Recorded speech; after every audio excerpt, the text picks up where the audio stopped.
Anyong Chinggudul. Ito ang pinakaunang ulan ng snow sa taong 2025.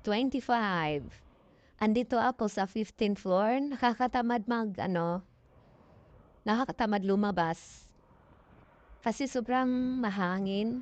Pag mahangin kasi sobrang lamig. Okay lang, hindi naman pag snow, hindi siya masyadong malamig pag pag hindi siya mahangin. Kaso pag mahangin, sobrang lamig talaga.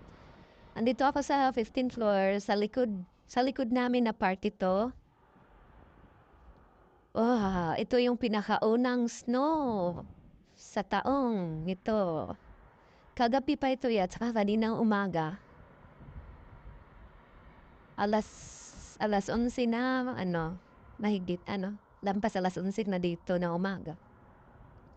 Maganda lang siya tingnan, pero hassle kaayo na siya kay Danlog, daghang madisgrasya.